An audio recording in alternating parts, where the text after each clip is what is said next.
Audible's romance collection has something to satisfy every side of you. When it comes to what kind of romance you're into, you don't have to choose just one. Fancy a dalliance with a duke, or maybe a steamy billionaire? You could find a book boyfriend in the city and another one tearing it up on the hockey field. And if nothing on this earth satisfies, you can always find love in another realm. Discover modern rom-coms from authors like Lily Chu and Ali Hazelwood, the latest romantasy series from Sarah J. Maas and Rebecca Yarros, plus Regency favorites like Bridgerton and Outlander. And of course, all the really steamy stuff. Your first great love story is free when you sign up for a free 30-day trial at audible.com/Wondery. That's audible.com/Wondery.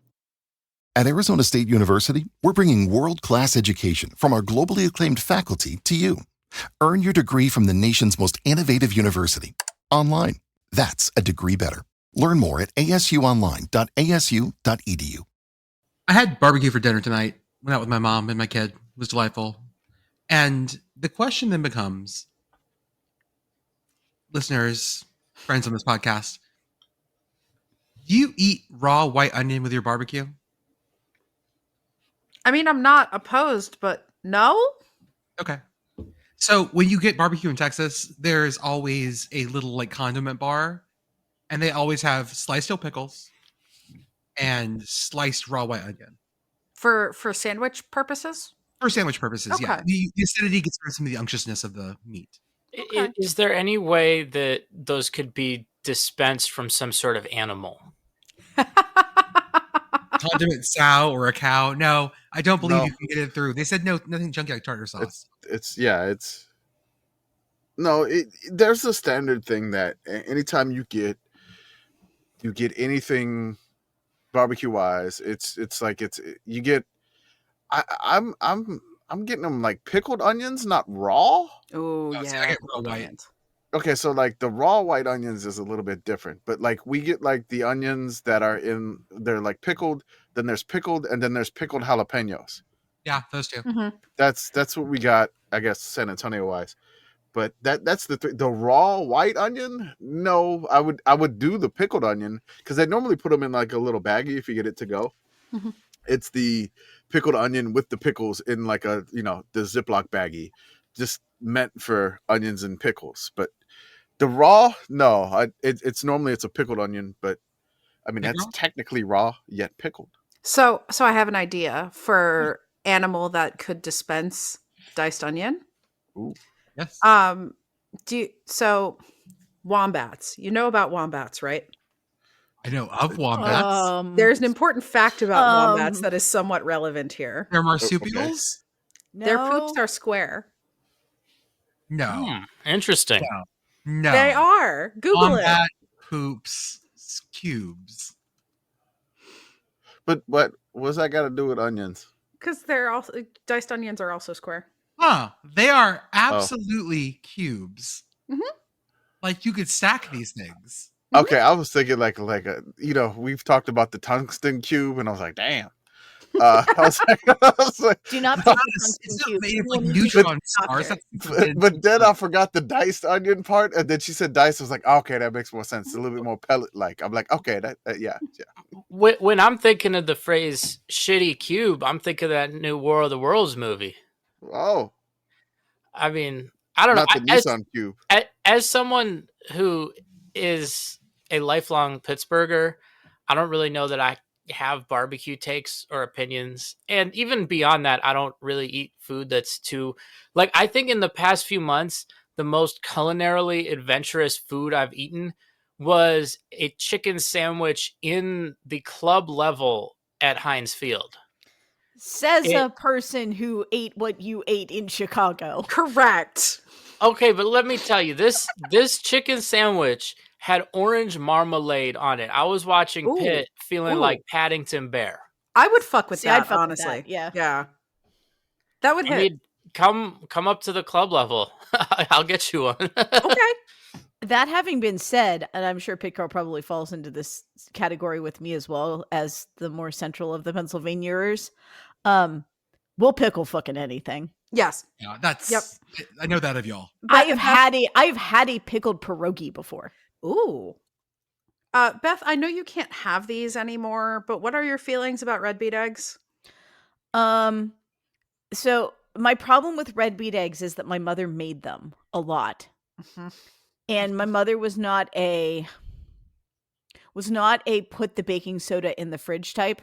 Oh no. And there is a smell Mhm.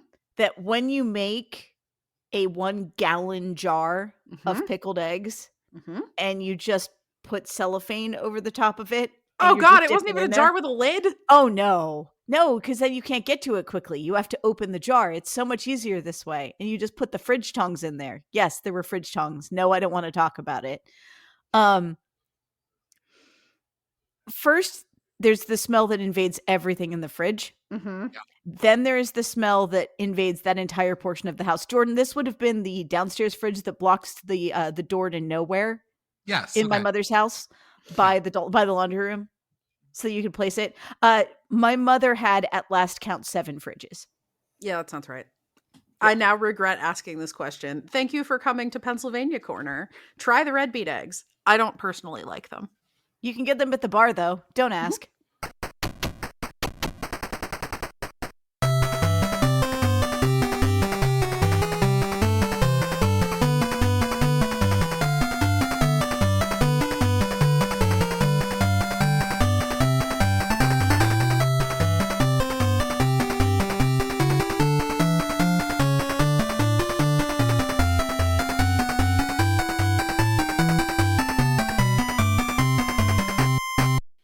Welcome, everyone, to the Sickos Committee Podcast. This is our podcast for the evening of October 14th, 2025. We are here to preview Week 8 of the college football season and talk about Week 8 because there are some games ongoing. Commish, quick, give us a score update.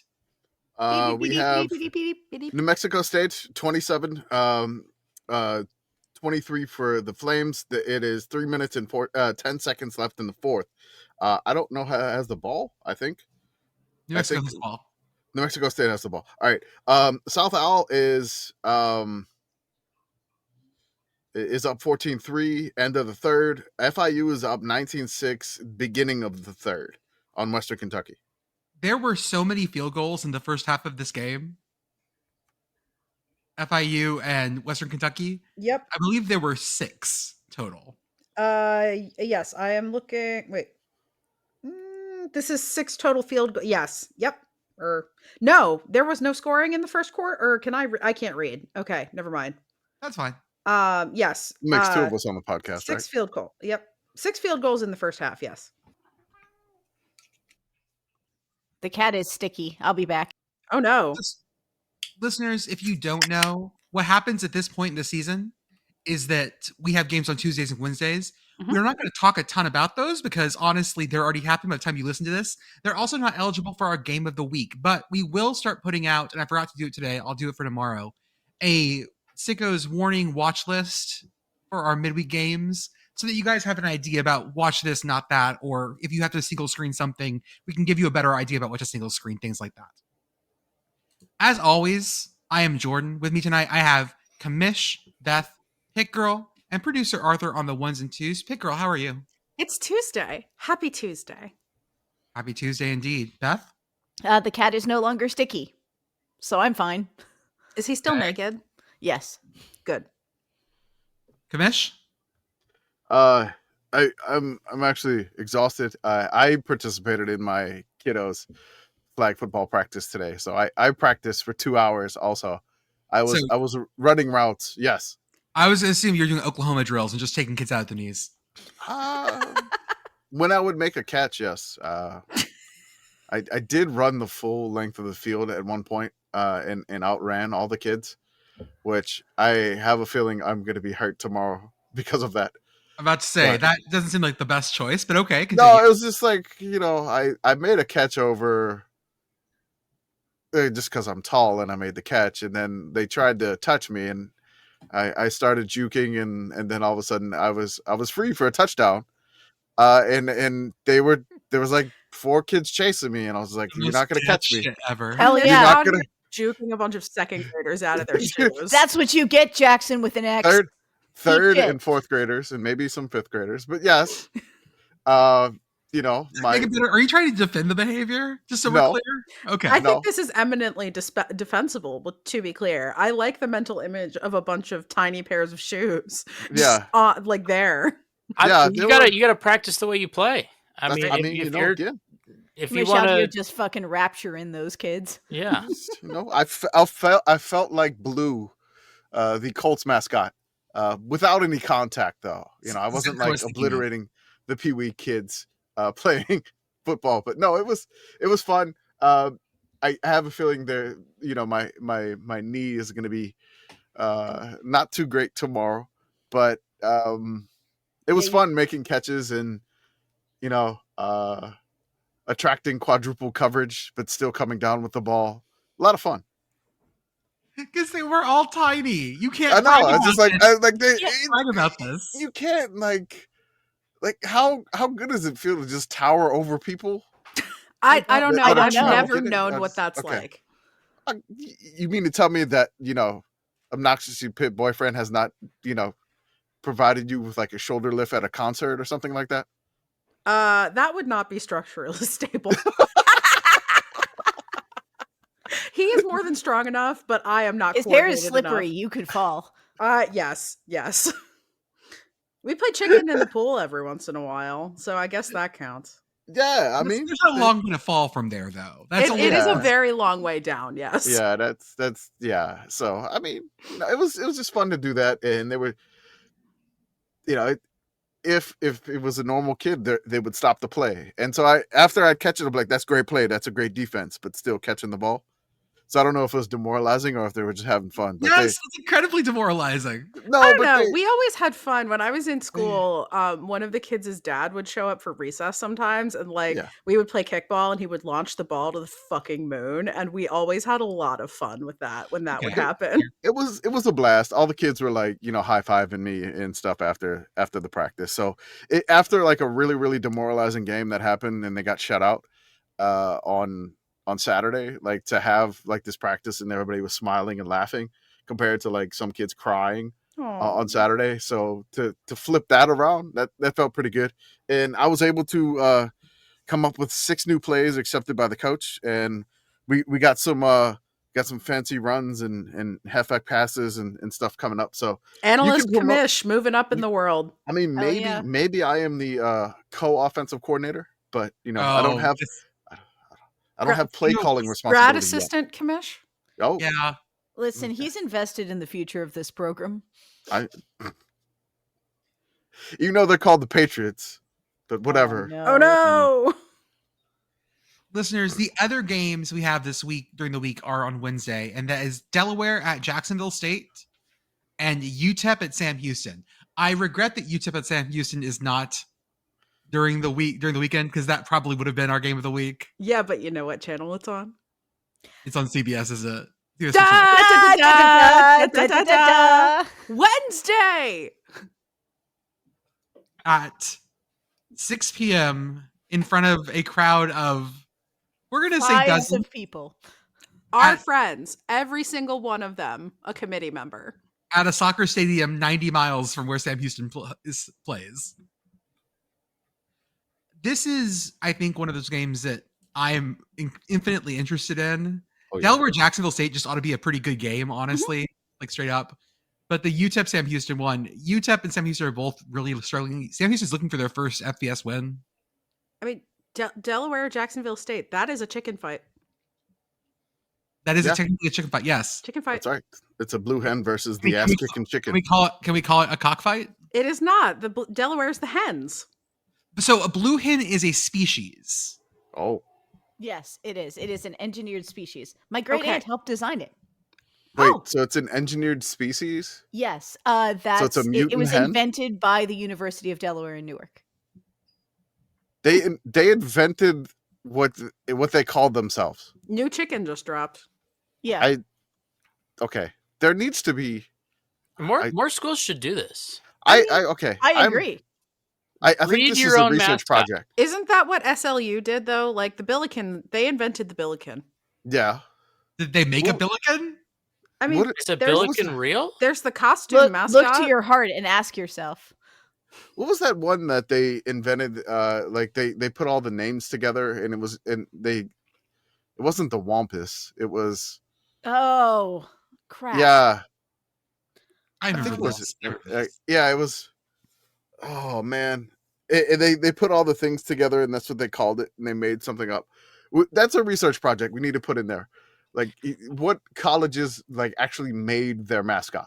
I mean, if we want to get technical about it, Navy is pumping out just tons of their mascot. That's true. True. It's true. Have we considered also a corollary to this project where we go through and say, like, okay, if every college had to have their mascot be a thing that they made, what would it be? So, Oh, for example, the cow heavy elements. right. For example, also Washington State would be the Cosmic Crisp. A great name for a team. Mhm. Actually, that sounds like a fucking ultimate frisbee team. Okay. Also a good apple though. Brought to you by Wazoo. I mean, that's weed, right? Can we agree that that's weed? Because that's weed. Cosmic Crisp. Oh yeah. Surprisingly, no. It's an apple, but I know, but also, like, I'm very proud of it, but I would feel like a little bit weird wearing like a bunch of clothes that just say like polio vaccine across the chest, or like, I don't know how a polio vaccine chant would work at a game. P-Vax, P-Vax, P-Vax. get on your feet. See, you still can. Apparently, Pitt was also the site of the first banana split. I did know that was a PA innovation. I didn't know that was a Pitt innovation. Yeah, I'm gonna go with polio innovation. vaccine. Okay. I'm gonna Ooh, go with banana that, split 'cause- bread. New baking idea. One moment, I write down. That is our Wednesday night. Our Wednesday night Post Preview. view? Post-view. preview. Linear Preview? time was Yeah. a mistake. Would like to That's mention two couple of news stories. We covered all the coaching carousel stuff earlier on. I forgot to hit my coaching carousel music, and I can't. Yeah, there it is. So, other coaching information. We did find out in James Franklin's contract that he is required to look for another job in coaching or broadcasting. This is from Front Office Sports. And if it pays him less than the $8 million he's owed annually, Penn State only owes him the difference. Man, Jimmy Sexton's fallen down on the job. Define no, looking guaranteed. for a job. I mean, throw an application here and there, right? Just yeah. I mean, I don't have the contract in front of me, but I can guarantee you that looking for a job is defined in the contract. I'm sure it is. I'm sure At this point in college coaching contracts, they are not leaving that up to chance. I think they did not want to Jimbo Fisher themselves, so they put this in there. Mhm. I do like the idea though of them accidentally wording this wrong and it not being required to look for another job in coaching or broadcasting and just being like required to look for another job. And James Franklin rolls up at PA Career Link like, "Hello, I am required to look for a job. Can It you is help I. me, please?" TCBY employee James Franklin. Could you? Coming to you live from the Roy Rogers on the Turnpike, James Franklin. Could he pull like the Ron Zook move and like get a job as a banker? Like So- after he got fired at Illinois, he was like, "I'm just going to go to Ocala and be a banker." I have some language for you here, Arthur. Language. This is under duty to mitigate. Quote, once terminated, coach is obligated to diligently search for and make a good faith effort to obtain another position appropriate for his skill set, i.e. coaching, scouting, and broadcasting only, and to provide the university upon request with evidence that he is seeking such employment. He's also required to make good faith efforts to obtain the maximum reasonable salary at his new job. So if he negotiates like a little bitch, doesn't count. Oh, yeah. No, he also can't do a Lee Iacocca and take over like a project of a team for $1.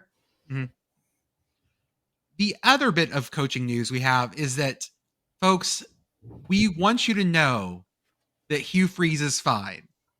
Can I read this? I would Yeah, like go to for read it. this. Do it. Quote, when asked whether or not he expects Freeze to be Auburn's head coach in 2026, Cohen, the athletic director at Auburn, said he has a, quote, never say never attitude and used a metaphor about a car not starting to explain his thought process. Quote, I don't know if I'm going to walk outside my car is going to start or not. I think it is. Cohen said. I have an expectation it will.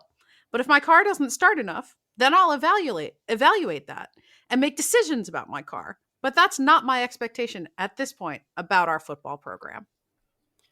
Man, the just I know this isn't what he's saying, but it kind of makes me think that they're gonna blow up Hugh Freeze's car. Like, I know that's not what's happening, but it just makes me think. I'm gonna be thinking about Auburn a lot this weekend, probably. Not because I'm gonna be paying attention to any football they're playing, but I know I'm gonna see a lot of ads for the yellow fella, so that's gonna be on the mind, and cars too. So shout out to that.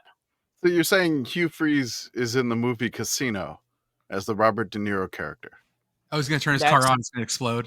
Yes. That's definitely one of the movies where someone gets blown up in their car. It's a popular Hollywood trope. It's a popular, like, hey, we're going to blow up your car. Is that what happens in Cars 3? Yeah. No, it's Cars 2. Oh, with the torch. Oh, okay. Oh, yeah, that's the one with all those cars, engines kept exploding. So, yeah, that was Cars 2. What the fuck was Cars 2? Maybe that's our one of our movies for Flickos. Oh my god, I can't go back to prison. Cars 2 was.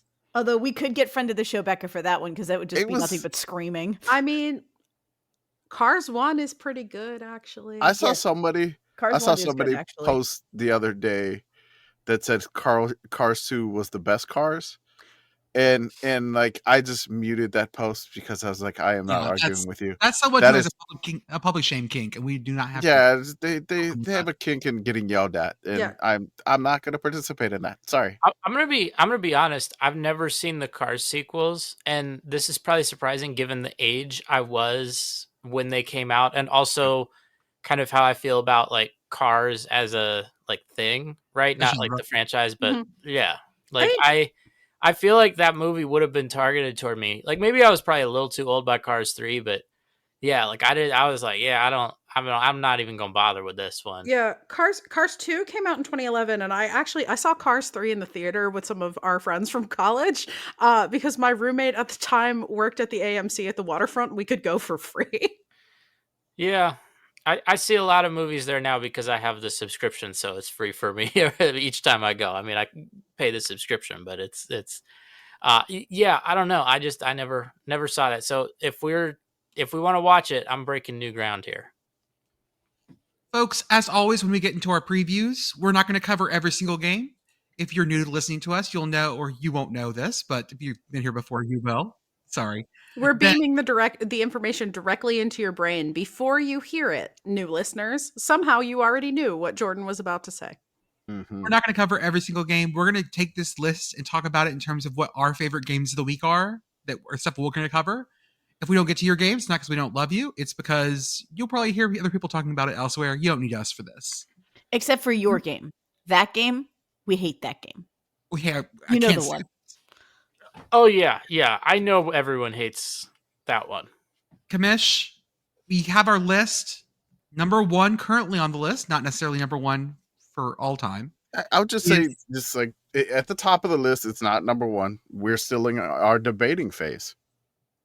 Commish, you have Georgia State at Georgia Southern, 6 p.m. on ESPN+. This game is known by fans as Modern Hate, known by the schools as the Georgia Grown Bowl. Bleh. This game is statistically pretty close to a coin flip. And that makes Georgia Southern fans very angry. We've talked about this game before. This game isn't nearly as one-sided as one might believe it to have been. In fact, these teams run pretty close in this series. Now, the series isn't very old because Georgia State hasn't had football for very long. And Georgia Southern was in FCS a lot. But, Commish, what are your thoughts on this one? I like this one analytically. I like this one Sunbelt wise. I like this because both teams could basically claim the name of GSU for the year. State, not Southern. Southern, not State. Yeah. So there's it's modern day hate. It's a rivalry game. The only thing that I downside is like I don't have like much on field reason here Okay. to get like hype for this one. It's Clay not like we remember when Clay Helton all of a sudden had like the real slinging it quarterbacks, and they just don't have them anymore. Okay. Yeah, my phone just came on. Oh, okay. There you I go. was like, I hear things, but I don't know where they're It's coming from. it was like East Texas A&M, and I'm like, and Lamar, and I was like, oh, it's the crazy finish that wound up on SVP's bad beats, and wound up the Southland Conference decided to do the nearest gas stations to every stadium because of that segment. It started playing, which was great. Now, listeners, gsu.edu, which school does it go to? Ooh. Neither. Secret third school. I'm gonna say neither. Yeah. Grambling. It goes to State. Ooh. Oh. gsu.edu is State. GeorgiaSouthern.edu is Southern. Okay. So there's something else there too.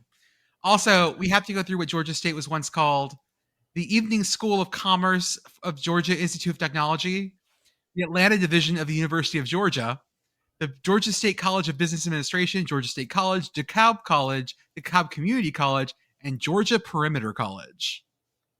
I like Georgia Perimeter. And they have nice. a Latin motto, Veritas Valet et Vincit, truth shall overcome. Okay. Okay. I keep trying to figure out what rivalry should be postmodern hate. Ooh, that'd be good. I think So like two art schools battling it out. Well, West Georgia's coming up in FCS. If we get another one, that can be our postmodern hate. I like postmodern hate. The idea of postmodern hate feels right for like Cal Clemson. Ooh. What about pre-modern hate? Isn't that just good old-fashioned hate? Clean old-fashioned hate. That's just Rutgers Princeton. Also, That's no. what that is. Maybe. We don't Things have an to consider. Asian hate. Pre-modern hate is that dude that was selling bad copper versus customers. Shout out to our dude Ian Nasir, living forever in memes. Man, what a legend. That's got to be think about how long ago that was. Yeah, right. Don't know your name. We don't know a lot of people's names from back then, but we know him and we know Enha Duwana, and like, good for them. She was much cooler. Okay, so this is option 1. Option 2, Commish. Akron at Ball State. I have a question for the committee in general here. There have been lots of MAC teams and lots of teams down towards, let's say, the bottom of FBS that we have like glommed onto. Mm-hmm. ¿Por qué no Ball State? Sorry, you just like you really hit the R there. I What? don't know. Are you okay? So you're saying that we have not glommed on to Ball State? Yeah. Not in the same way. I've said this, that I want to go to Muncie for a game. I know. I want to go eat at the Culvers in Muncie. Like I don't. We had the photo of the guy laying in the grass with popcorn, like just chilling in the grass at a Ball State Maction game. But I'm talking about compared to like how we talk about Kent State and Akron and other teams like that. We don't talk about Ball State like that. I feel like we might pay a little less attention to Ball State because they are not in a state with other MAC teams, and they don't necessarily have a strong predefined rivalry like the Michigan schools or like Toledo Bowling Green. Stock. They have some games. Yeah, And, geographically, they're pretty close to those schools in Western Ohio. But I think are they the southernmost team in the MAC? Oh, no way! That's got to be like Ohio or Miami. The Ohio schools are through south. Really? Yeah. Ball State's in like north central Indiana. Northeast. Yeah, and Ohio is in southeastern Ohio. I've always assumed it was because their logo looks like it was drawn with an Etch-a-Sketch, and at some deep level we reject that. Oh, the sharp bird. Yes, the bird that looks like it has head wings. This is going to sound mean, and I don't mean it as mean as it sounds, but the Ball State Pointy Bird it is kind of create a team for me. Okay. I don't want it to be. It just feels that way. We just need to draw them a new bird. Pointier bird. This is just something I thought of because we just don't. I feel like we don't get that way for Ball State, and I wasn't sure. Well, and we could be making so many jokes. Like we could be talking about the jars, and we don't talk about the jars. I know, listeners. If you don't know, the ball of Ball State is the ball jars, the mason jars. Also, like every can, it's that ball. It's that same one. Like, and also you get to call it Ball So Hard State, which is great. Yeah. Yes, I mean we did post that. Why aren't they the canners? They should be the Ball State canners or something like that. We would be about that. And call the stadium the Cannery. You see the vision. Their mascot could be Chef Boyardee Bird. But we talk about Ball State's bird a lot too. We love Charlie the Cardinal. I do like Charlie the Cardinal. Yeah, this is just something that I've noticed in our realm of things we pay attention to. Ball State does not get the same lift, and I just don't know why. We are going to start paying extremely intense attention to Charlie the Cardinal. All Ball State fans are like, no, stop it. I will say, Ball State birds don't have teeth. Why does Charlie have teeth? Birds don't have teeth. So what are you saying? Like the MAC, it's the least MAC team that we pay attention to. I mean, like rank which ones we pay attention to the most. I'm offended here on the behalf of Ball State fans. I need Ball State to go back to the Charlie the Cardinal that doesn't have teeth. I need this one specifically. Yes. We have human posted hands? about that a lot. Yes, the one with human hands. And the Coke. Drink Coca-Cola. Drink Coca-Cola. Human hand. Human hand, no teeth. So I think there's the bottom tier of teams that we always cheer for. That's our Akron, Kent States. Yeah. Then there's the top tier that we sort of always pay attention to because they're always sort of fighting for the top of it. That's your Toledo, Ohio, Miami, things like that. Bowling Green, we enjoy. Yeah. The directionals, we like as a group. Yeah. Northern Illinois, we've talked about plenty this year. And then there's Ball State. We talked about Ball State and their crazy comeback over Ohio. Man, it's not about me like slamming you in particular. No, it's just I know we don't show Ball State enough love. Ball State's just out here sort of flying under the radar a little bit. And that's okay. I think Ball State they've had like ebbs and flows in the MAC. Like they were up for a good bit, and then they kind of like middled a bit, and then they fired their coach when they bottomed out. Now they're like trying to get back up with the new coach. So it's the last time that Ball State had a 10-win season was 2013 under coach Pete Buffalo. Hey, Pete Lem Ball State. Pete Lemballo. If we had been back around then, absolutely. Yeah, I remember like paying attention to them the most where they had the winner take all game for the Bahamas Bowl. Oh yes, that's right. Yeah, I remember that. Yeah, that was that was good. And then they had the action with the guy in the grass, which is fantastic. I think I still have that saved in my phone where it's just like this dude just in the grass, like looking like he is just done for, but like just laying in the grass, just living it up. Commish is going to go to Muncie just to spite us at this point. Yep, that's fine. I've always wanted to go to Muncie. Oh, sentence? New sentence. No, I've said this before. I have said this before. No, I didn't mean it like that. I meant our first live show. I said that our first live show would be in Muncie, Indiana. Let me rephrase this. At the Culvers. Let me rephrase this. Commish, you may be the first person to say, okay. I have always wanted to go to Muncie, Indiana. I want to go to Muncie. Even the people at the tourism board for Muncie, Indiana are like, that's a lot. That seems like a lot of calm down, buddy. We can't bring it to that level, We please. can't Sir. do that. Like, wait, does he really? Visit Calm Muncie, down. Indiana. It's fine. When I was driving from Indianapolis to Detroit a few weeks ago, I drove, kind of like past, not really through Muncie, but past Muncie on everyone's favorite numbered interstate. Nice. And there were signs for Ball State like it was one of those tourist traps. like the signs telling you how far it is to the exit, and then like the exit, like get off, go here, that sort of thing. But for Ball State University. Visit scenic Ball State. From the website, Destination Muncie. Quote, "You've got to see this." Right. Well, that's a compelling argument. Also there, what's happened in Muncie? The Bob Ross experience? Okay. I'm in. Deep roots exploring the Ball family tree? Hell yes, let's go. And something called Ball Stores.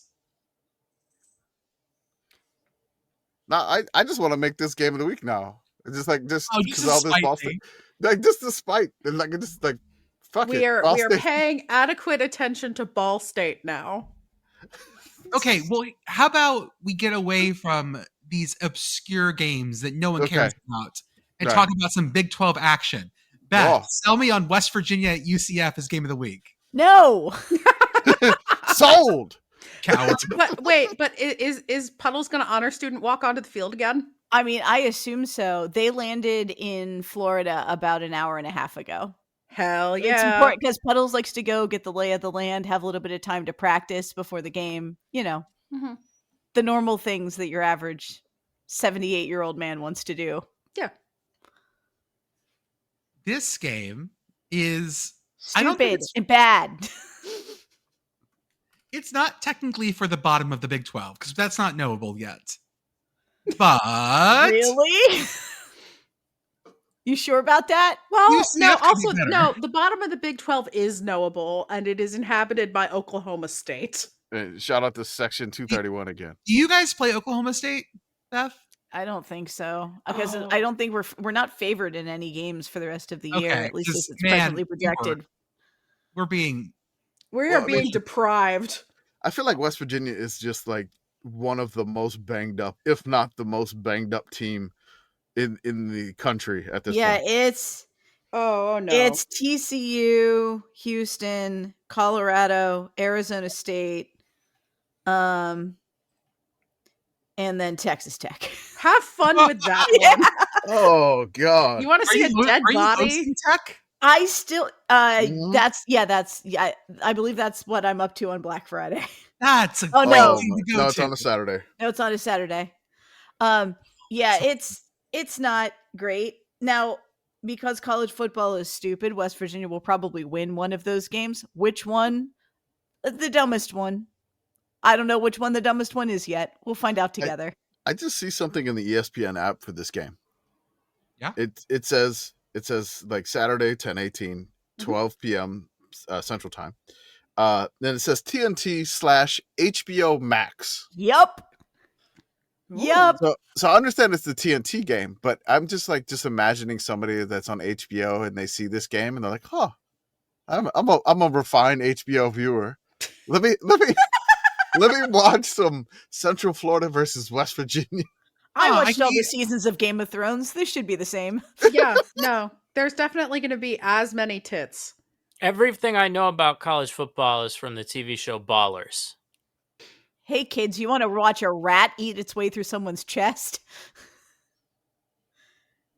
This is Yeah, TVMA. It should be fine. This is all fine. Happy Scott Frost Day. Yeah. And Eternal. with your spirit. Okay. Entourage. We're back at some Rebooted. We're back at some action here. 11 a.m. ESPN Plus. Eastern Michigan at Miami of Ohio. I think Miami, Ohio is kind of righted the ship from their rough start. I would agree. And Miami, Ohio is probably favored pretty well in this game, from what I can tell. That they are. Yeah. So this one, it's just like, yeah, Miami, Ohio started 0-3. Now they're 3-3. Which Eastern is 2-5, and they need this to basically keep bowl hopes, their slim bowl hopes alive. I will say that Eastern's passing offense is really good. They have like really good stats. Miami Ohio's offense is basically DeQuan Finn from Toledo that Yes. transferred over there. He is the QB. He's the leading passer and the leading rusher for Miami. Always a good sign. Not necessarily a good sign. Always a good sign. Always a good sign, right? We're going to lean on our core competencies.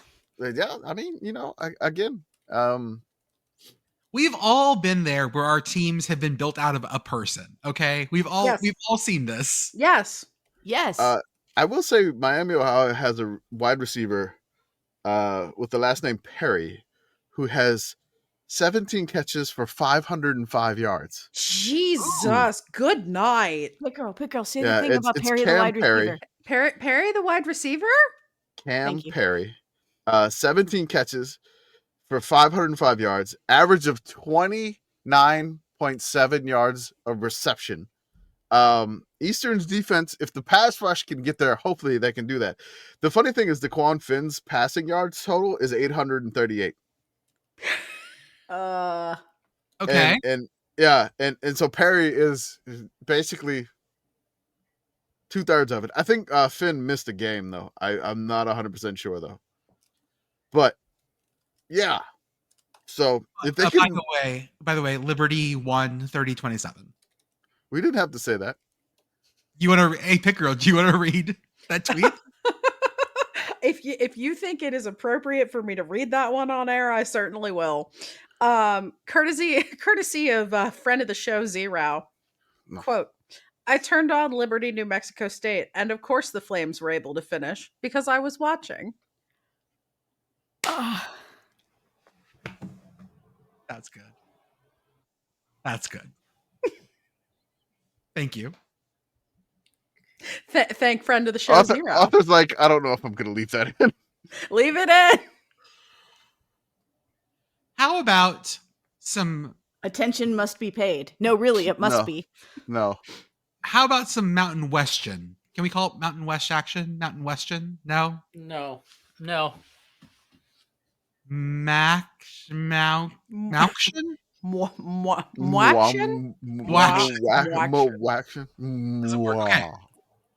We have two games on Saturday. The first one, 2:30, CBS Sports Network. Da da da da da da da da. Wyoming at Air Force, where the music fits. Yes. Yeah.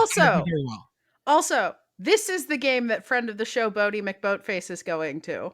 Oh. Yes. Friend of the show, Bodie McBoatface, is going to see Wyoming, but at Air Force, not at Wyoming. Oh, I regret Colorado the error. Springs. Okay. Yes. The other option is at 8:45 on Fox Sports 1, Nevada at New Mexico. Both good games. I'd probably lean towards Wyoming Air Force being probably the better game because I think Nevada is not bueno. I think New Mexico is better than Nevada.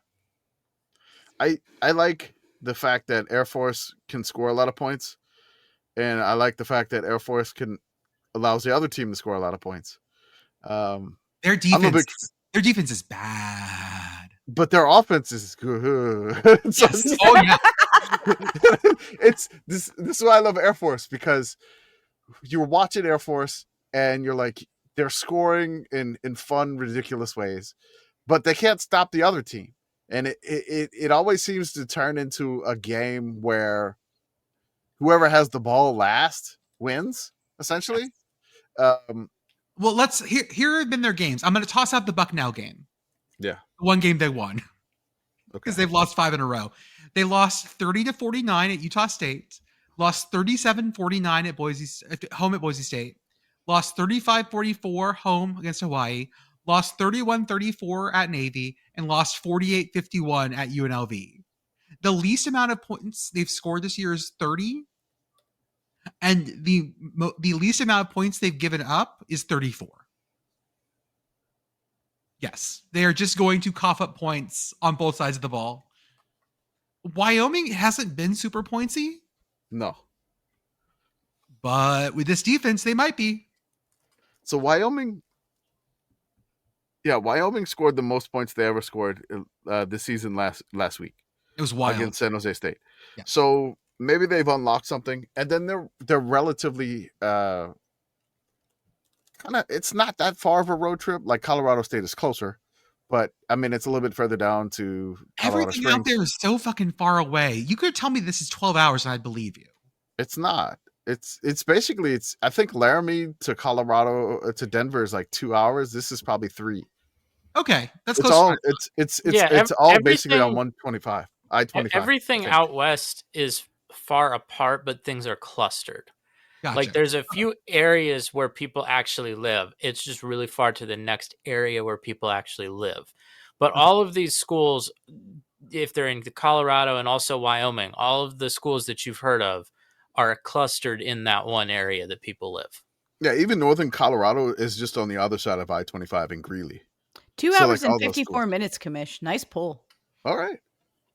I did make that drive once from San Antonio to Fort Collins, so I'm very familiar with even the driving. mines. I didn't realize Golden, Colorado was right next to Denver. Okay. Golden Yeah. is on the other side of Denver, and it's Golden's pretty close to Boulder too. Yeah.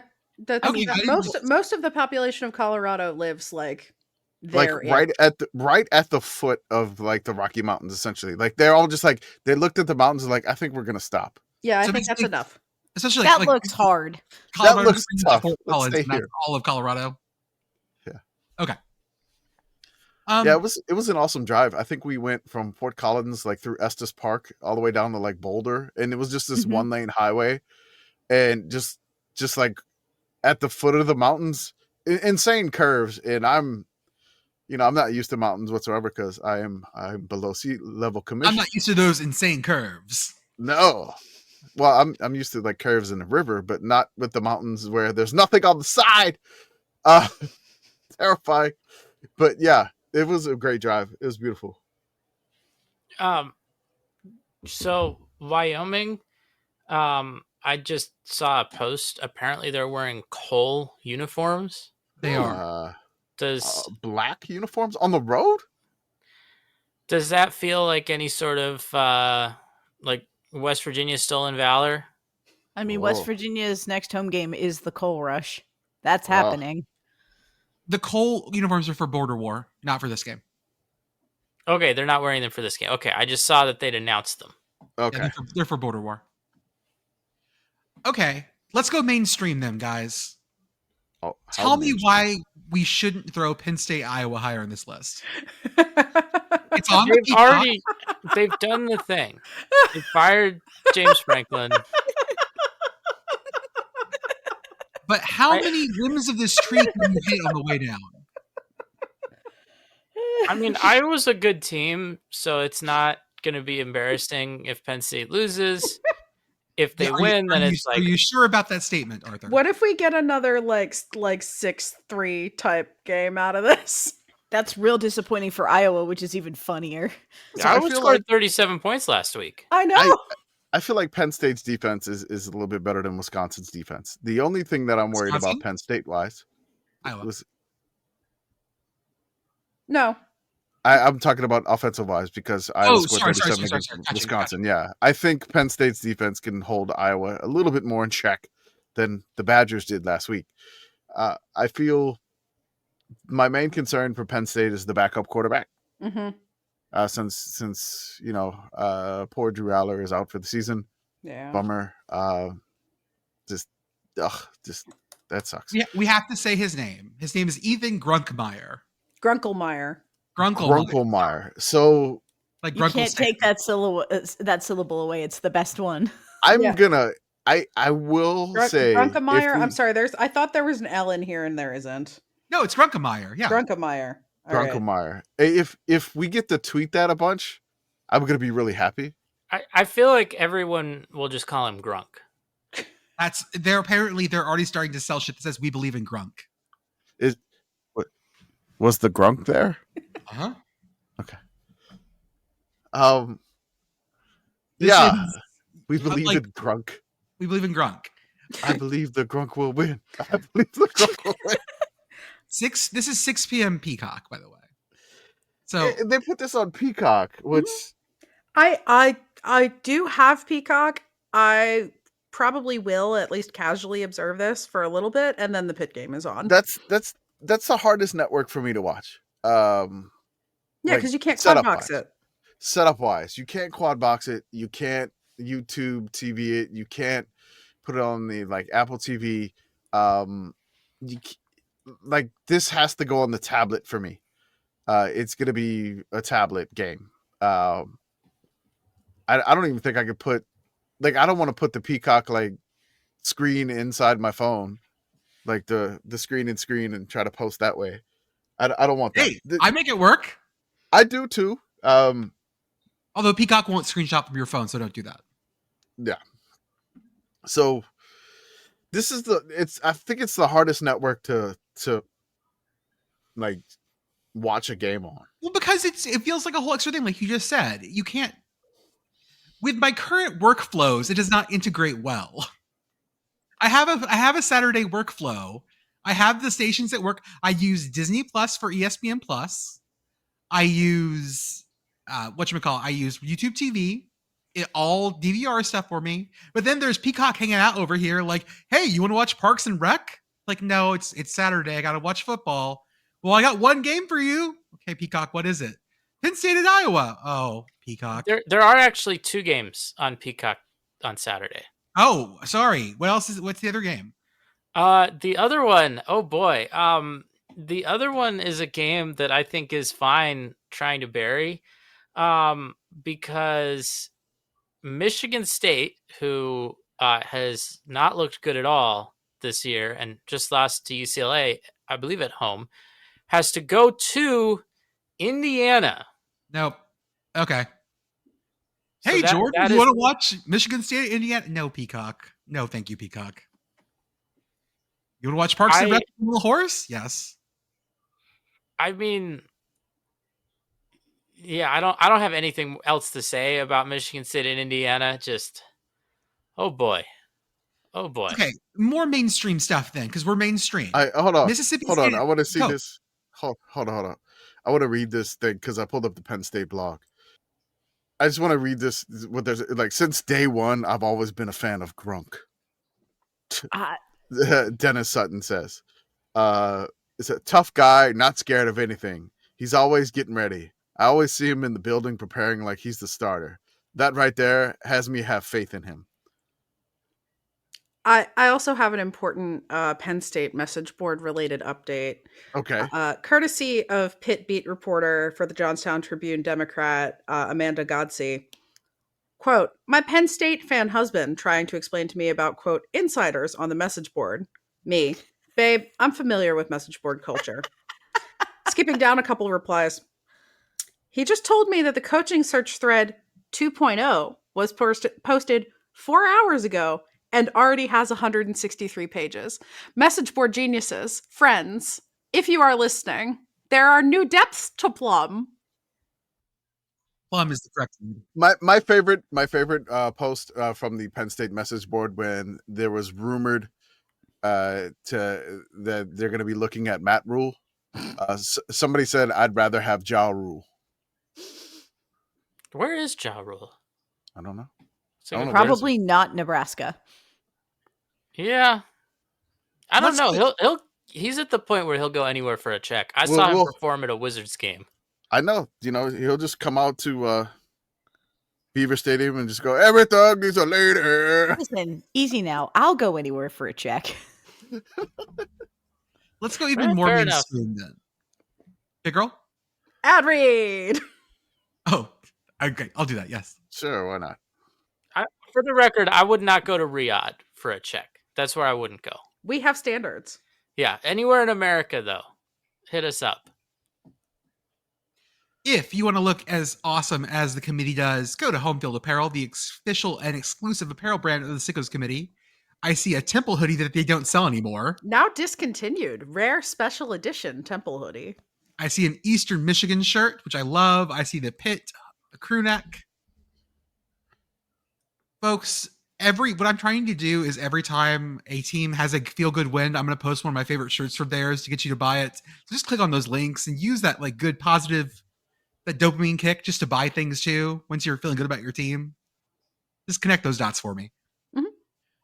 We have our Beehive. Oh, sorry. On home field, use our offer code. Yes, ha ha ha, yes. 3 ha's for 15% off your first order. We have our Beehive, which has our newsletter, our Seiko synopsis, our stat summaries, and our weekly food fusions, among other writings. If you're going to games, use Vivid Seats. Use our offer code SICKOS20 for $20 off your first purchase of 200 or more. Join our Patreon for $5 a month. Get access to our Discord, among other things, special episodes of podcasts and whatnot. Help give us ideas about what to do next. Help us do research and stuff like that. It's a great community. We'd love to have you a part of it. SickosCommunity.org is where you can buy things from us. We have Macoon koozies, among other things that are brand new. So check that out. Macoozie. I'm sorry, it's a Macoozie. Macoozie. A scoozy. My koozie. We do love us a portmanteau. Check out our YouTube, our Instagram, our Twitch. Shout out to Message Board Geniuses podcast. They go the places we refuse to go. Shout out to Feed Your Mascot podcast, hosted by Jeff and Blue, friends of ours and friends of the committee. They do college football in a very cultural and intellectual way, I'll say, compared to our shit. And then on Saturdays, the College Football Blitz. If you are out and about and you need to cover all of college football like we do, listen to the College Football Blitz free on the Varsity app. It is 12 hours every Saturday of college football red zone radio, where you can hear all of the most, we'll say, non-impartial calls you can imagine, because you're listening to hometown radio calls and all they want to do is convince you that they're right. And it's amazing. Listen now, and if you see our posts on Saturdays, reply with it with a picture of where you're listening and win a chance to win a koozie, a Sickos Committee koozie. Anything else? Anyone else have anything they want to plug? No? Okay, cool. I don't know. Maybe we're doing plugs now. Oh, wait. Actually, yes. By the time you listen to this, actually, after you listen to this, I will have done a Q&A with Nunez Magician, the Syracuse blog. So go read that. Perfect. See, there was something. There was something. Yeah. Whoa. We're just out here grinding. I'm out here hustling. Steady grinding. And by that, I mean, they DM'd me and asked me if I would answer some questions, and I told them I would. Let's go even more mainstream. Mississippi State at Florida. SEC action. The battle of places where Dan Mullen doesn't coach anymore. Oh, yeah. The Dan Mullen Bowl. That was kind of the only storyline for this game for a long time, and now it's not even a storyline because he's not at either school anymore. No. So now it's just like this is the most of all the SEC games this week. Yes, okay, this is the most us. I'll give you that. Okay, I'm thinking about the Dan Mullen used to coach here. Like, it's like you have met someone who also dated your ex. Mm. It's like when you meet someone and you find out you had a mutual friend, but it's not at all like consequential or something. Mm-hmm. It's just like, oh, okay, you also know that person. Okay. Yeah. This is like, not only is it just two SEC teams, but it's two SEC teams that don't really have any hope of making anything happen this season. So in that sense, there's probably some interest in that, these teams need all the wins they can get. But other than that, I mean, there's not a lot to this game, I feel. Welcome to the There's Always Next Year Bowl. Who has the better record, Arthur?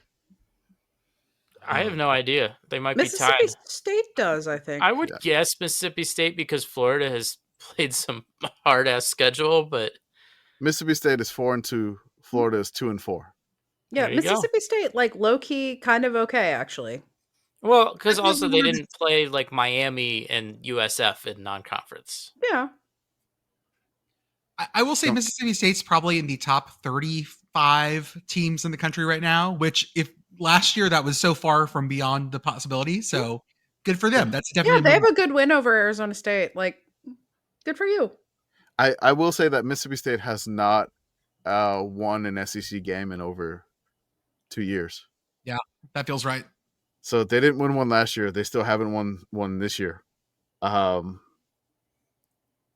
Is this like, if Mississippi State wins this, is it finally like Napier, he's done?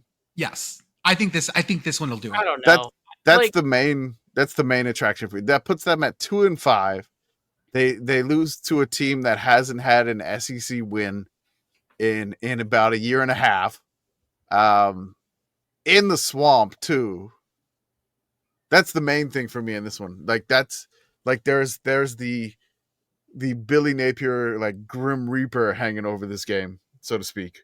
I mean, I For feel me. like with mid-season coach firings, though, a lot of it is. So the one thing I will say, Florida does have a bye after this game, Mhm. and a lot of times you see like, oh, that's when you pull the trigger, but like Yeah. pulling the trigger, on the field, events only have so much to do with it. The other half is finding the money, other stuff that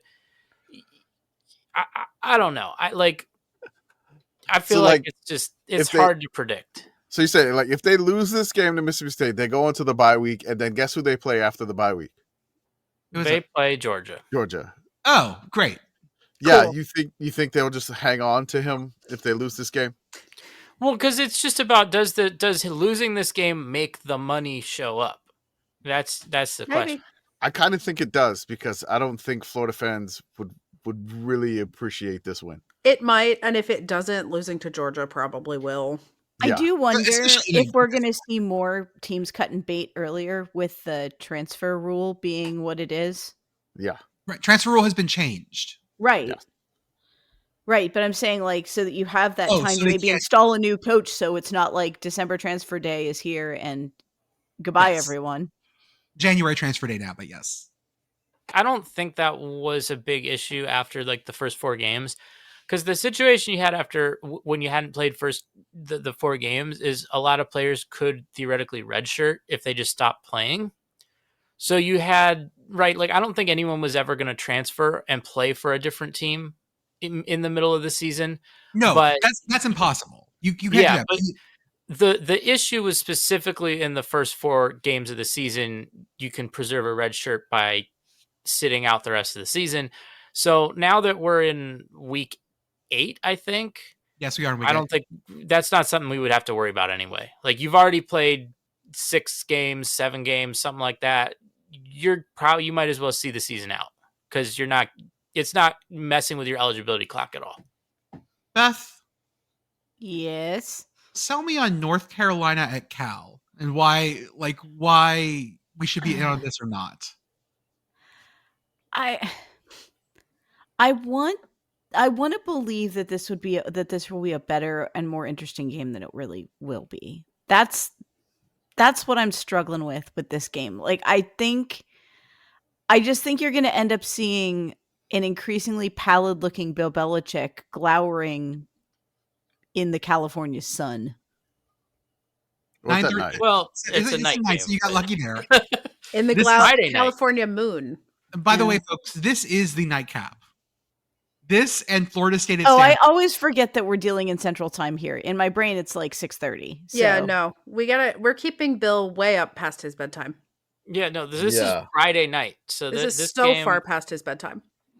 this game is not going to have as much competition. I feel like usually when you play on Friday night, even when it's even when there's other games Friday night is like a pretty good slate tonight, just in terms of like game quality. Like you've got some ranked teams, you've got some games that might be competitive, but they are kicking off a full 2.5 hours after the last power conference game kicks off, and they're kicking off an hour and a half after the last other game. So they'll definitely have a window where this is the only thing on. Oh boy. Commish, Hey. how are you feeling? Like UNC does not give me any on-field reason for this game. Yeah. Like on-field reason. I don't have any for them. Like I don't have. Like, do they turn the ball? It's just like they Why can't are do anything. you UNC? It's just like their football team is that they're out there, they're on the field, and it's just like meh. Like it's thorough meh. Like the only stuff that is interesting is the off the field stuff. It's all it is. Like everything off the field is incredibly entertaining. It's turning into like a tabloid if it's not already. Oh, it's been a tabloid for months. It's we are but so yeah. so Yes, far beyond that. It's like I am so tired of showing up in the grocery aisle with like a new UNC Bill Belichick headline at this point. Oh my god, I am not reading the. There was an whatever the article name in of the the text. actual New York Times, not the Athletic, the real Yes. New York Times. Yes, Yeah, I mean, like the New York it's- Times, the Wall Street Journal, like this is breaking contain. I will feel like say it's not good. It's It's not good not. there. It's No, not. you all know my thoughts on watching ACC games that don't have Pitt in them. when you Mhm. can't watch it. Yes, I know. I'm kind of at the point now where I kind of want to rubberneck, and I feel like UNC is not a threat to the point where I'm like, yeah, like I could watch a game or two. It's not going to help them. It's not going to save them. Nothing can. This one is just there's so many different off-field ingredients, but the on-field product that they put out when they play a power conference team is just it's meh. It's just thorough meh. It's not good. It's you go to your friend's house for dinner and the parents make you some dinner and you're like, what is this? It's like this is this dish that we eat all the time and it's awesome, and then you take a bite and it's just I'm not hungry It's anymore. a Strobster. That's what Like it is. I'm not hungry anymore. I don't want to eat this. Like I don't want to eat it anymore. But Cal is fun. I love their freshman quarterback. That's the thing, is like Cal is awesome, but like I'll UNC, probably fall asleep to this game. Pitt Girl. I have important breaking news that is entirely unrelated to this. Yeah. New New York Times headline, because I was checking the New York Times to see if there was any new Bill Belichick news, and there is not. However, the Chicago rat hole was not made by a rat. Statistical analysis of an infamous indentation in a sidewalk suggested a 99% likelihood that another rodent made the mark. Important Okay. news. Capybara hole. That would be Gerbils so started awful. the plague. Gerbils made the rat hole. The research team has concluded that it is a 99% likelihood that the rat hole was left by either an eastern gray squirrel or a fox squirrel. I have some other news for y'all. This is football news. Arkansas State 15, South Alabama 14. A totally normal score that everyone's fine with. Okay, other games that we can talk about. Let me get that window back up. Sorry, lost it. There it is. Got it. I don't have strong vibes on Northern Illinois at Ohio. 2:30 ESPN Plus.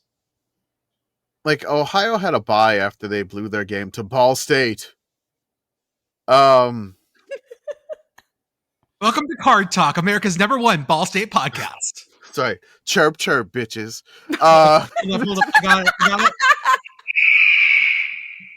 The sound of the Cardinal. Son of the Cardinal. Like Parker Navarro felt really banged up, so hopefully healed up after enjoying a bye week. NIU can't score, but they normally don't let other teams score, so it's just like, is this just gonna be,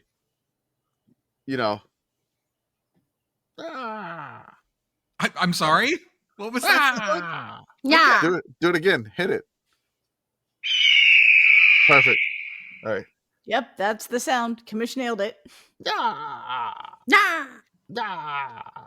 On Friday night at 8 p.m., San Jose State at Utah State. Ooh. Which of these teams is not going to the Pac-12?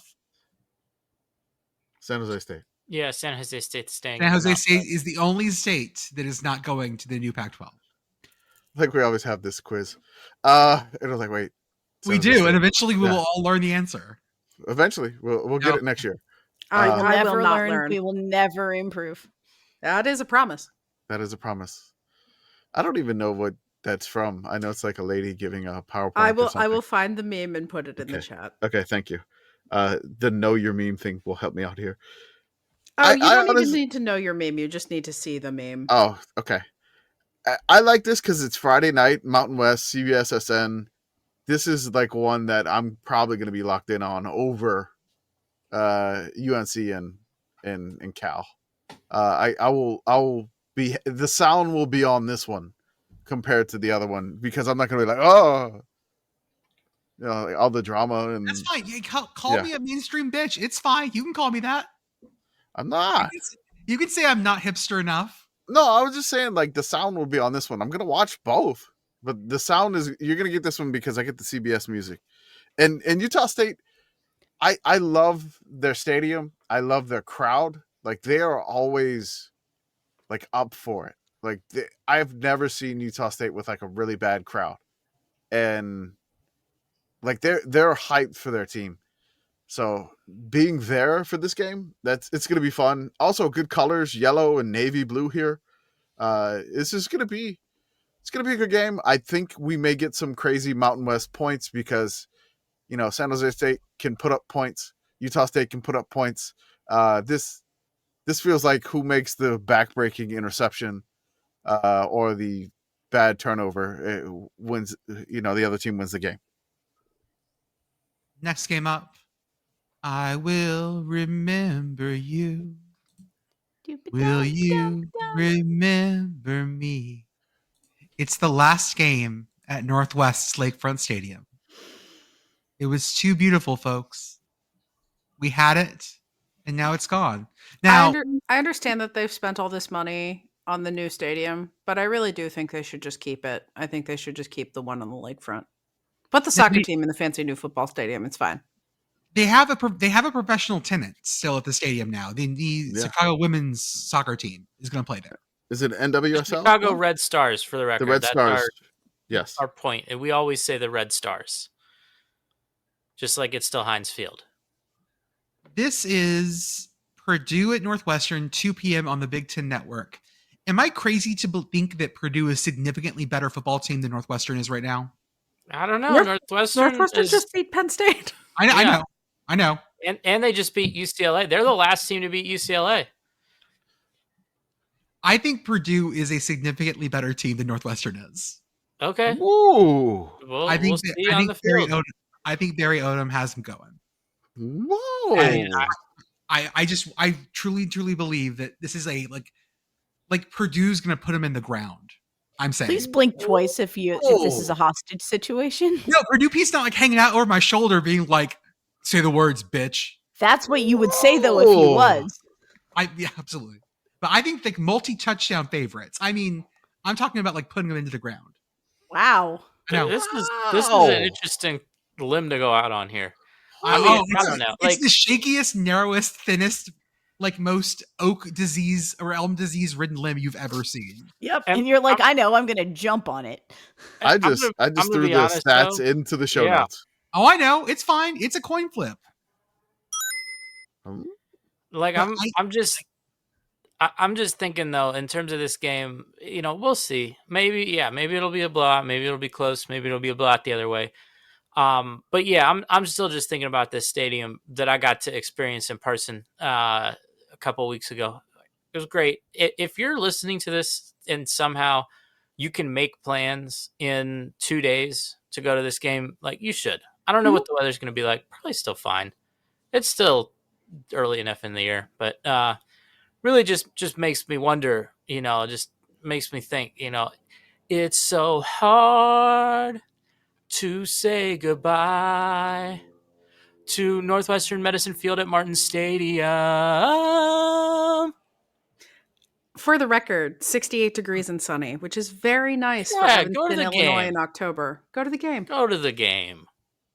Do you know who's actually kind of pissed cloudy, off? I guess. Who's pissed off about them not playing there anymore?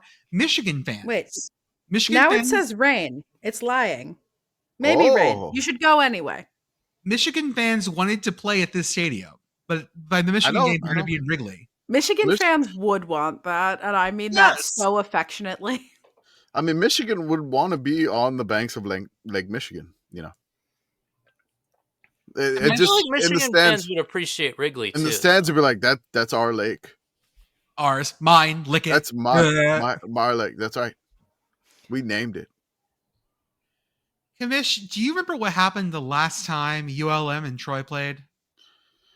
Beth, run away. ULM wins this game 13-9. Ah! Ha ha! That was last year. Yes. That's said, Beth, run away. Beth looks so sad. I said it. You're like, Commish, you remember what happened? And then I was like, Beth, run. Run, Beth, run. Troy You at watch me get taken ULM. out by my own headphones. Run, Troy Beth, at ULM run. feels like an Yeah. ESPN Plus special. Like this is the exact kind of thing ESPN Plus was built for. Was Troy at ULM. Tonight, a very special episode of the Sun Belt. It's Troy in Monroe against ULM. Is this the episode where they find out someone has a drinking problem or something? It's a very special episode. I mean, it's Monroe, so. Ace the Warhawk has been hitting the bottle hard. No, this is the episode where, because ULM, right, graded, were they graded like water skiing, right? Yes. So they water ski over a shark. They literally jumped the shark. This is our literal jump the shark episode. Yes. The Monroe Fawns. Happy Days, but set in Monroe. There, done. I love that I know that I'd watch reference. it. Never seen that show.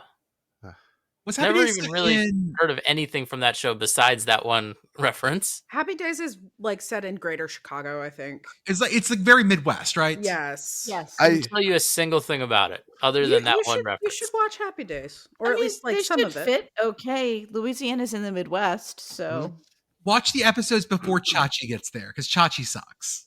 Yeah. You want the pre-Chachi days. Pre-Chachi. Sure. The Look at only that, thing I you really still know have about. this thing where they had like Chachi-nated Happy Days and non-Chachi-nated Happy Days. For the record, I was close but incorrect. Happy Days is set in Milwaukee. Oh, that's right. Not Monroe. Yes. Not Monroe, Louisiana. Yeah. Okay, so then what about Hawaii at Colorado State? This is a Mountain West app only production. Hell yeah. Hawaii having to play on the continent. The I mean, continent? not that early either. So like 6 p.m. So this is kind of like a noon game for Hawaii. Or a 1 p.m. game for Hawaii. Like a tour, yeah. Yeah. So it's not bad for them. The only thing is they're going to be in the mountains. I don't know what their stadium altitude is compared to. Is that the biggest difference in San Diego State going someplace It's else? like has to be 0. high. Yeah. When San Diego State has to go to the mountains anywhere. Yeah, they're basically at sea level, I think. is Hawaii bowl eligible if they win? Yes. Yeah, they only play 12 games, so they don't have to win 7 like they have in some seasons. Yeah. So they just need one more win to be bowl eligible. This is a bowl eligible for Hawaii. Colorado State, I don't know what got into them last week against Fresno. And then Fresno beat Hawaii. So this is kind of a little bit of a Mountain West mess here. We might get a Mountain West Circle of Sicko very soon. Oh, I'm surprised that hadn't happened already, but probably Boise hasn't lost a game in the Mountain West yet. That's the problem. But Hey, maybe this week Hey, UNLV. they played this week. If UNLV can stop getting fucking 100 yards of penalties per game, they're giving up almost an entire football field of penalties every single fucking game. It's Vegas, baby. You can't just say that. That's not an answer. It's Vegas, baby. That's the answer for everything. I'm going to use that to the answer for everything my kid asks. My kid asks, "Hey, Dad, what's 4 times 40?" It's Vegas, baby. Okay, but counterpoint, you can just say that. It's Vegas, baby. Vegas, baby. You're gonna have the greatest parent-teacher conferences. Yeah, I mean, this would be great. I love Florida State at Stanford so much. This may need to be higher. Y'all. Yeah. It's our nightcap, too. This needs to get moved up. It's our nightcap. This is our last game. The one that's gonna finish the night off next weekend. Yes, coming up this weekend. Yeah. Here are the games that are finishing the night off: Nevada at New Mexico, Lafayette at Oregon State, and Florida State at Stanford. Hell yeah. Also, I want to take this moment to remind everybody that Florida State has not won a conference game in over a year. It's been like 380 some days. But guess what? The only team they've won a conference game against in a longer period than that has been the ACC conference team that they played last year from California. Mhm. So, I mean, they were against the ACC expansion, right?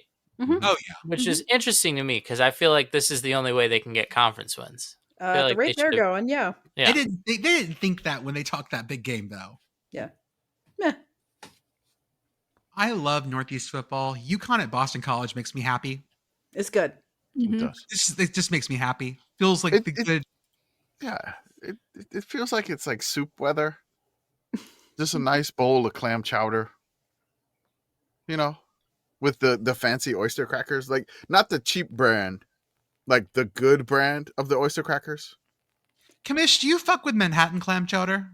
I've never had it, Okay. but I would. But that's a Rhode Island thing, though, right? What? The Manhattan clam chowder. I thought The this was Manhattan. story I heard about Manhattan clam chowder is that it's not actually from Manhattan, but people from Boston wanted a really derogatory name for it, and the most Ooh. derogatory thing they could think of was saying that it was from New York City. I respect that, if true. This I want clam that to be chowder's true. from New York City. Rhode Island clam chowder is clear. Ew. Oh, ooh. Clear chowder. Oh, do Clear. they I like knew do it that- in the clam liquor? I knew Rhode Island had a different clam chowder. I wasn't 100% sure. Still no gray chowder for Jordan though. I mean, regular chowder is pretty great, honestly. No, it's still not. It still is not. This is just like regional football at its finest. I love New England football. Football's better when New England has good teams. I'll even stretch that up. I'll move this up. It's hate week for Pitt. Their greatest rival, Syracuse. That's right. The 81st meeting of these two teams that hate each other. I've definitely said this on the show before, and I'm going to say it on the show again. I hate Syracuse basketball. Like, legitimately, really hate Syracuse basketball. The first big Oakland Zoo game I went to was the Tyler Ennis game in 2014. Early 2014, or late 2013. But hating Syracuse football feels like kicking a puppy. And I can't do it. I don't know. I think this is Pitt's strongest rival. I mean, when Pitt fans were looking at the schedule this season, and you were like, okay, if we win one game, who would we want to beat? Who would we most want to beat? Who would we most hate to lose to? Everyone I was talking to said it was this Syracuse team. They said, oh man, we got them last year, and that was at home, but we really want to get this road win this year. Pitt, despite playing Syracuse all the frickin' time, actually hasn't been up to the Dome in Syracuse in a minute, because 2 years ago this game was at Yankee Stadium. Yeah. So, it's important to establish a new winning streak up there. And, I think this is the season right here. I mean, this is, which I love. I love games where it's like, throw the record books out, right? Syracuse not having a great season. But, it's all about this one game. It's all about Right. this one game season right here. It's all right about now. the cues. There is this is something that I tried to bring up and nobody knew the song last time, so it's fine. But there's a song by Big Pun called "Still Not a Player," and he says he's not a player. He just blanks a lot. So for this game, it's just like, hey, we're not rivals. We just play a lot. Yeah. So Yeah. That- Hello again to friend of the show, Bodie McBoatface, I whom I will skeet some trash talk, I but mostly just for fun. I want Jordan to remake the Big Pun album cover that says "Still Not a Player," and instead of Big Pun, it is Otto the Orange. Just tell me what you want. I'll do it because I have no clue what the joke is. I've already have it in the. I put that in the Photoshop Oh, that's what that was? Okay. Got it. yesterday. That's Also, what I I did. feel like Commish has explained the joke pretty thoroughly, even though I also have not heard this song. Yes. How far back do you have to go to get a multi-year winning streak by Syracuse in this rivalry? Oh, probably. Is it in the 90s? I would say like 89 through like 93.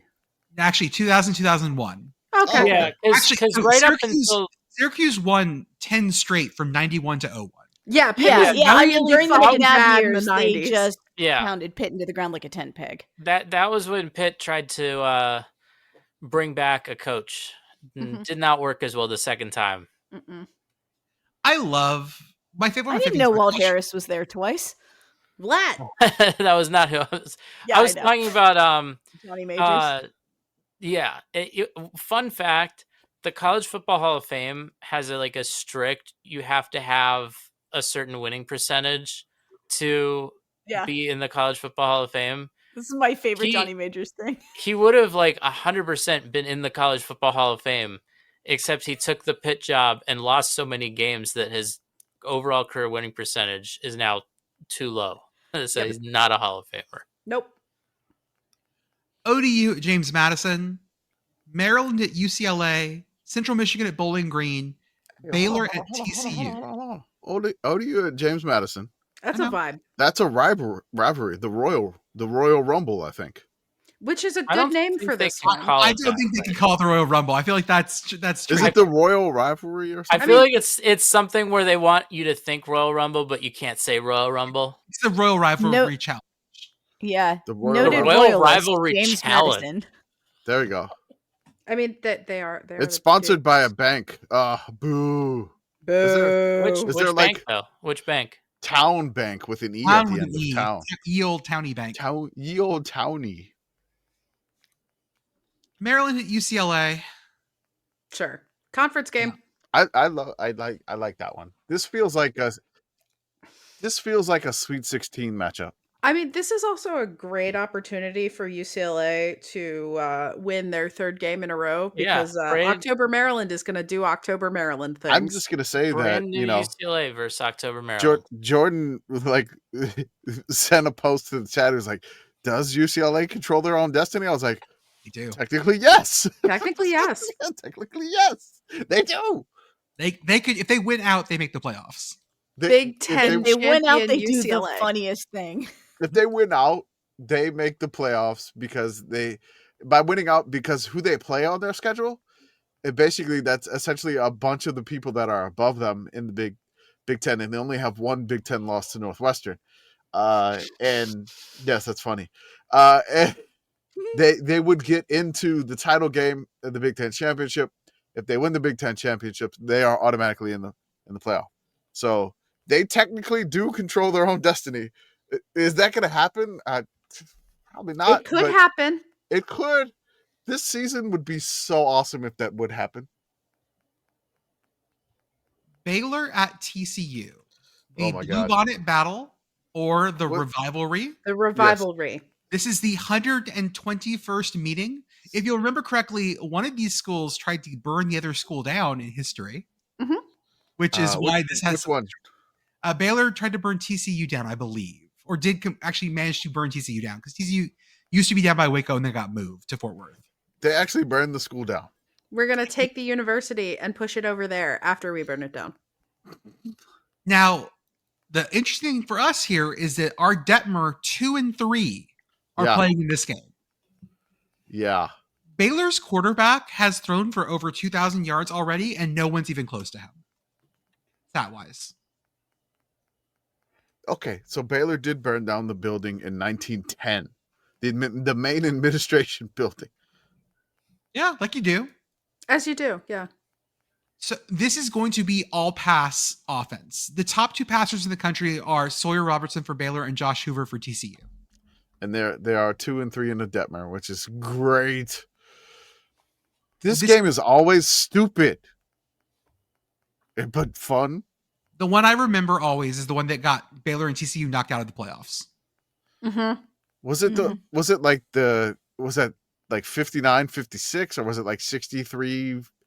It was a lot. It was a lot to a lot. That was before the Big 12 championship game existed. Yeah. And then they made the Big 12 championship game exist, and then it got somebody else knocked out of the playoff, if I recall That was correctly. the second time they've invented the Big 12 championship. Two Yes. independent times that they've created the Big 12 Well, championship. yeah, because they had it, and then there weren't enough Big 12 teams anymore, and then they put it back. I always loved that Big 12's old advertising that was like, we're the hardcore conference that has to play every other team. That's what makes us special. And then immediately when they get the Big 12 title game, we're one of the only conferences that make sure our champions play a title game. It was 61-58 in 2014. That's The one that I most recently remember was the one where TCU hit a fire drill field goal on them. Yes, that was a great one too. That was the season that TCU made the national championship game. And then nothing bad happened. Nothing bad happened to them at that point. But all these games have been crazy. Like last year was 37-34. Baylor won. 2023 was not close. That's an oddity. The year before that, it was 29-28, then 30-28. Like kind of a big gap here, 33-23. I love the one in 2018, 16-9. Like, what the hell happened here? I need to go back and look at that one. Man, it's never good when the score of your game is a television aspect ratio. Yes, it's not good. Definitely not. Would you like to post this to Instagram in the score of the game? No. This game is stupid. I expect fireworks. I don't know what's going to happen because I thought TCU was better than what they were. And then K-State beat them last week. I thought Baylor was better, and then like they had a letdown. And I don't know what's going to happen in this game. I love that this is kind of like a Mardi Gras color rivalry here. There's like green, gold / yellow, whatever, and purple. I love that. This is probably one of my favorite Texas rivalry games because it's just so stupid. I love it so much. Arizona Houston is going to be a fun one. Very Big 12. Should be very pointsy. This is an 11 a.m. kick on Saturday as well, which feels like a long time slot for this. That feels bad for Arizona, but good for Houston. Yeah, so that's what 9 a.m. local. Is Arizona Pacific Arizona's time? 2 hours behind us until we fall back. Yes, then they're one. That's a 9 a.m. game for them. Yeah, Arizona switches when we leave daylight savings time. They don't switch, so they're mountain time in the winter and Pacific time in the summer, I believe. A game that I'm even also for the record, this game that will be at 11 a.m. local, that is the Eric Collins game this week. So you get to wake up to that. That's a lot of Eric Collins at 11 a.m. It is. Army at Tulane. Like, I'll fuck with this. This is going to be a really fun game. Commish, how are you feeling about this one? I think Tulane's pissed the fuck off what happened last year against Army. I would be too. I think Tulane's not happy with what happened last week against East Carolina. They were. I don't think so at all. If Tulane is like serious this year, like if we need to take them seriously, they handle Army. If they fuck around like they did last week, maybe not have to take them so seriously here. So that's my main feeling. That is something that I think Tulane's got a good enough defense to hold Army in check and get off the field. I could be wrong, but I feel like they got to do that. But if they can correct their red zone woes against Army and not settle for field goals, I think they could win this comfortably. But again, if they let the boa constrictor out, they could be in for a long day. LSU at Vanderbilt. I love that Vandy is acting like this is their get-right game after the Alabama loss. I mean, like this is their recalibration game. They're going to be fine. Just gotta, get the get-right game out of the way. Play LSU. It's fine. Just take care of business. So Vandy had a bye after the Alabama loss, right? Yeah. Yes. So they've had 2 weeks to prepare for this LSU team. And LSU just like fought through a slugfest, a spinachy game against South Carolina. Yes. Vandy's favored in this game, by the way. Are you kidding me? No. That's hilarious. I think When was by the like last time Vandy was favored over LSU? I think like 1.5 they're favored by. Oh my God. Yeah. So yeah, I can see why they're acting that way. I feel like at this point in the season, Vandy probably has a better QB play. Mm-hmm. And if you know, I love Diego Pavia. I'll say that. But at some point, Diego gets too full of himself, I will say. And then he suffers like a setback. The But then he's back to like, okay, I got a little bit too crazy. Like taking the knee, practicing kneel downs against Alabama. That was great. No, fuck that. No, but I'm just saying, like, that's great, but that's probably a little too far. No. A little bit too. They lost though. Don't care. This is the first time they've been favored versus a ranked opponent since at least 1978. And so because they use the word at least, that has to be as far back as they have lines for. I think that's when there was a split or something. Okay. There was a split in 74, and then there was another split in 78 of like divisions and stuff. Yeah. Here is a game that is too mainstream for us. Here's a game. You just pulled the John Madden. Here's a game. Here's a guy. Utah at BYU, the 103rd meeting of the Holy War, 7 p.m. Fox. Oh, yeah. There's actually a dispute on when the first game of this series was played. Utah claims the first game was played in 1896 against Brigham Young Academy. BYU's athletic website shows their schedule dating back to 1922, but no earlier. The 6 games played between 96 and 98 ended in a 3-3 split. Utah claims these 6 results and the all-time series records. BYU does not. Technically, we didn't exist then. Don't ask any other questions. I like this also as a kind of Avignon papacy for the existence of BYU. I love when schools can't even agree on their records. I love that. It's a real fucking rivalry. It's like, no, we can't even, like, we hate each other so much that our records will never match. This is the anti-BYU. It doesn't count. I love that this name has not changed either. The name of the rivalry. It's not official, though. It's not official. It's not official. Well, but because there's no corporate sponsor of this. The Holy War, sponsored by the Church of Jesus Christ of the Latter-day Saints. I don't think Utah would go for that. I mean, no, I'm sure they wouldn't. But I will take this moment to acknowledge that the Mormons do advertise in like the playbook or the playbill for the musical, The Book of Mormon. I saw it on tour in Pittsburgh, and there was a nice like, you want to learn more about the LDS Church? You've seen the musical. Now go to church. Go learn. I've never seen that. I need to see that eventually. It's funny. I'd like to read you a quote from former Utah head coach Ron McBride. Quote, when Brigham Young came into the Valley, he pointed to where the University of Utah would be and said, this is the place. Provo was just an afterthought.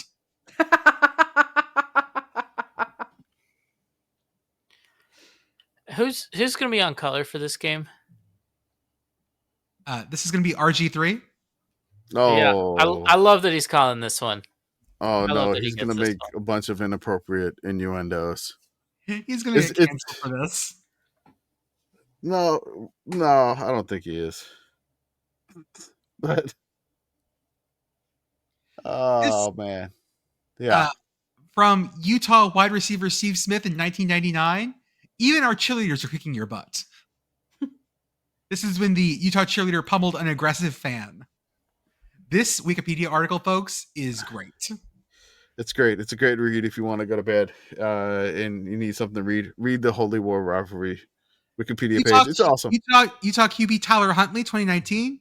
We never gonna lose to them. They so poo poo.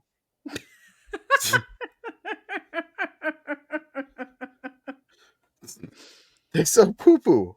They so poo poo. Did they lose? I don't know if they lost that one. I hope not. If you call somebody poo poo, They so poo poo. they so poo poo. Other games. Thursday night, Tulsa at East Carolina. East Carolina just loving Thursday nights. Seriously, like, if there's Thursday night football, somebody from North Carolina is playing it. It seems almost every single time. I want to go back and like, it's like North Carolina is built for Thursday night football. The state of North Carolina, like NC State plays so many Thursday. Wake, I mean UNC, I mean like Duke, that's like East Carolina, like all these, like Apple play a Thursday night game. Like, this is ridiculous. At some point, the Thursday, and I think our friends over at Phantom Island did this episode already, but talking about how Thursday night has been less of like the marquee ACC matchup and has now been like mid to top American matchup. That's sort of become the default Thursday night, which is great for us, but also I can see why it's lost a little of its luster.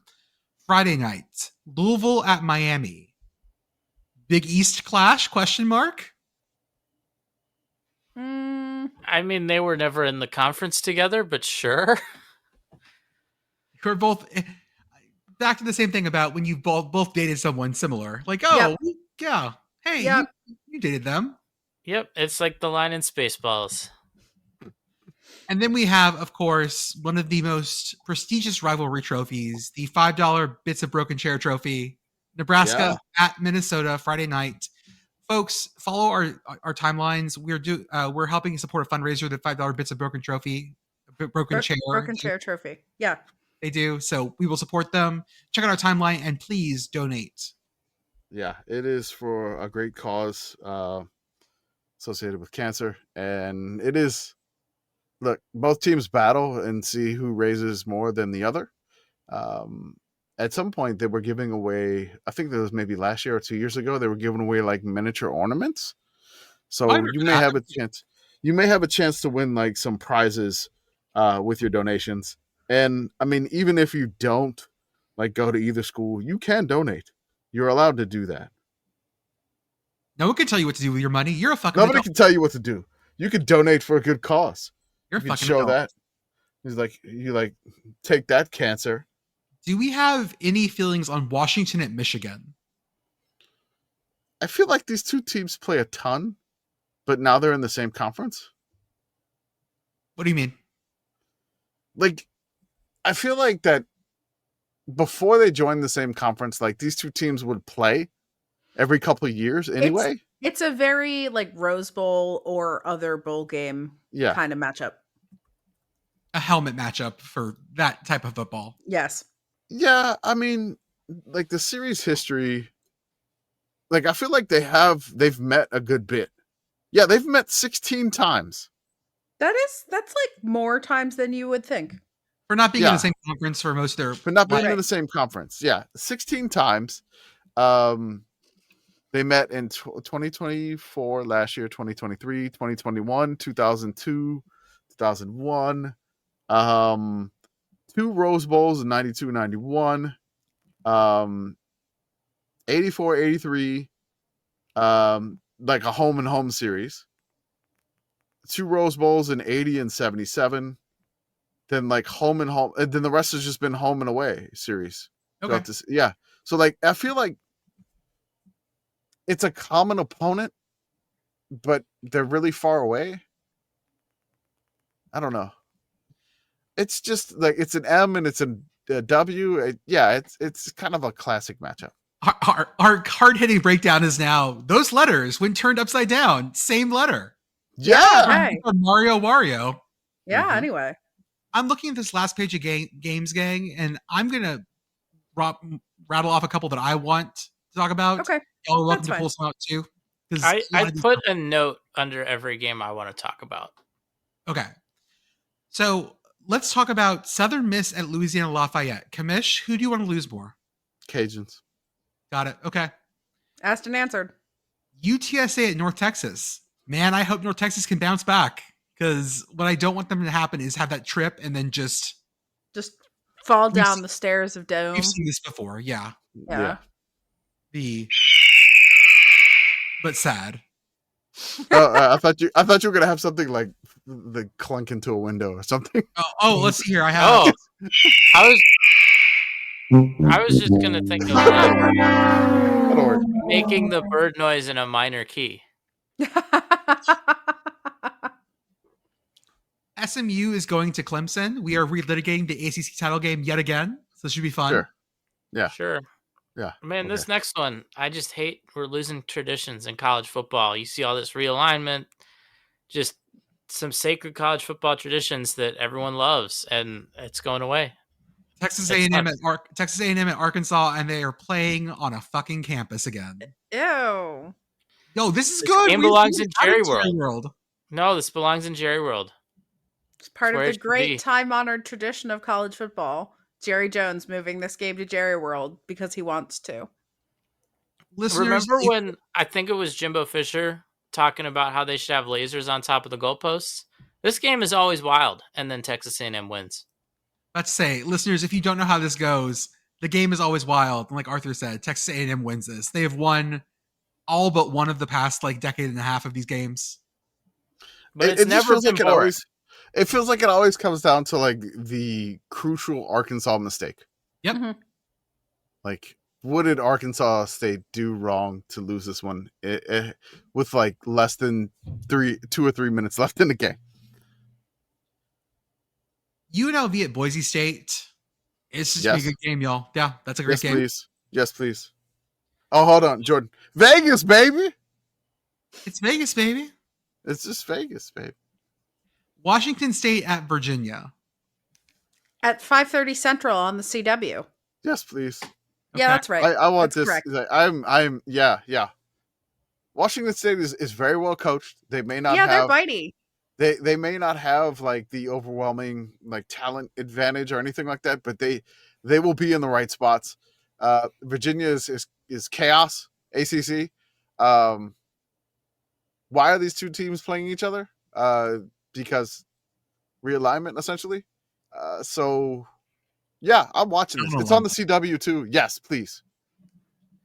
Memphis at UAB, one of the best trophies in college football. The battle for the bones of the bones for the bones. Not sure which it's For the bones. sure, but But there's a bronze. barbecue contest every that's time right. with this game. There's a barbecue contest. So I mean, we're gonna send the corn correspondent one year to be a barbecue judge.